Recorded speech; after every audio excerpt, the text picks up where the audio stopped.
ఖతార్లో గూఢచర్యం ఆరోపణలతో జైలు పాలై భారత ప్రభుత్వ చొరవతో విడుదలైన 8 మంది మాజీ నేవీ అధికారులు ఢిల్లీ చేరుకున్నారు. దహ్రా గ్లోబల్ కంపెనీలో పనిచేస్తున్న వీరందరినీ గూఢచర్యం ఆరోపణల కింద అరెస్ట్ చేయగా అక్కడి కోర్టులు మరణశిక్ష విధించాయి.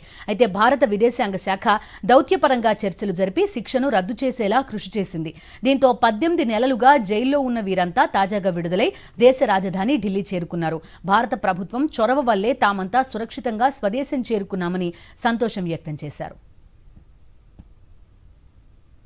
आके वाकई बहुत खुशी हो रही है कि वापस इंडिया पहुंच गए हम सेफ एंड साउंड और definitely honourable prime minister Shri Modi को धन्यवाद करना चाहेंगे कि उनके पर्सनल इंटरवेंशन से ये पॉसिबल हुआ और गवर्नमेंट ऑफ कतार के हिज एक्सेलेंसी द अमीर को कि उन्होंने ये होने दिया एंड बस यही बोलना चाहेंगे. Thank you very much.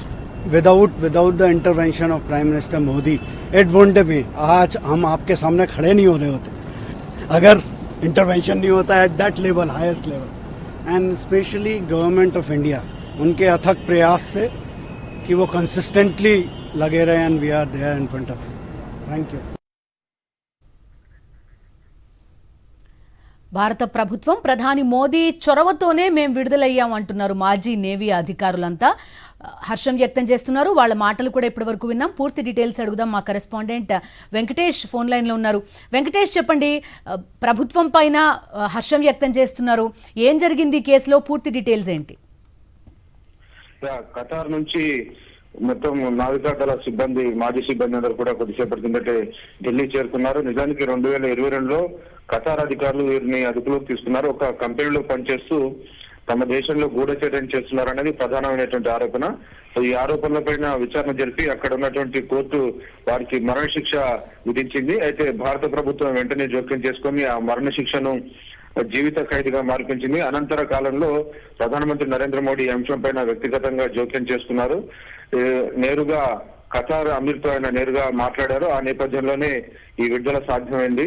So ఈ నేపథ్యంలో రెండు దేశాలకు మధ్య, ఖతార్ కు అలాగే ఇండియాకు మధ్య ఉన్నటువంటి దౌత్య సంబంధాలు, మెరుగైన దౌత్య సంబంధాలు ఉన్న నేపథ్యంలోనే ఈ గూఢచర్యం ఆరోపణలపైన అరెస్ట్ అయినటువంటి మాజీ నౌకాదళ సిబ్బందిని అందరినీ కూడా అక్కడ ప్రభుత్వం విడుదల చేసింది. సో వారందరూ కూడా తిరిగి చేరుకున్నారు. సో ప్రధానమంత్రి నరేంద్ర మోడీ జోక్యం వల్లనే తాము ఈ రోజు బయటికి రాగలిగామని ఇప్పటికే వారందరూ నౌకాదళ సిబ్బంది, గతంలో పనిచేసిన వారందరూ కూడా వారు జై భారత్ మాతాకి జై నినాదాలు అంటూ వారు బయటికి వచ్చి ఆనందాన్ని వ్యక్తం చేస్తున్నటువంటి పరిస్థితి మనం చూసాం. నిజానికి ఖతార్ దేశానికి భారత్ అనేక రంగాల్లో సహాయం సహకారాలు అందిస్తుంది.